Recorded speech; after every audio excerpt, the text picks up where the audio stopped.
Drugs અને દારૂ મુદ્દે સરકાર અને પોલીસ પર સતત આક્ષેપોની હારમાળા ગૂંથતી આમ આદમી પાર્ટી પોતાના જ આગેવાનોના કાંડાઓમાં ફસાઈ ગઈ છે। ભરૂચ જિલ્લાના પાનોલીની ઇન્ફિનિટી રિસર્ચ એન્ડ ડેવલપમેન્ટ કંપનીને લઈ નર્મદા જિલ્લાના ડેડિયાપાડા તાલુકાના આપ પાર્ટીના ધારાસભ્ય ચેતર વસાવાએ કરેલા આક્ષેપો કંપનીના નવા ડિરેક્ટરો દ્વારા પાયાવિહોણા ગણવામાં આવ્યા છે।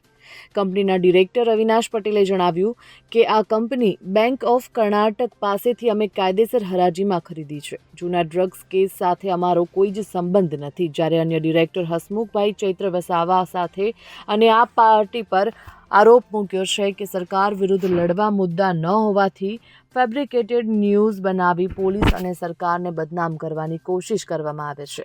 એક તરફ આપ જાહેરમાં નૈતિકતા અને સિસ્ટમ સામે લડતની વાત કરે છે, પરંતુ બીજી તરફ તેમના પોતાના જ હોદ્દેદારો દારૂના કૌભાંડમાં ઝડપાઈ રહ્યા છે।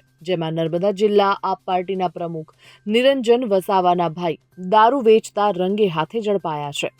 ઝઘડિયા તાલુકામાં આમ આદમી પાર્ટીના એક આગેવાનના ઘરમાંથી 109 દારૂની બોટલો મળી આવી છે। ત્યારે આપ દ્વારા સરકાર પર કરવામાં આવતા આક્ષેપો વચ્ચે આ ઘટનાઓએ પાર્ટીના નૈતિક હકને સવાલોમાં મૂક્યા છે।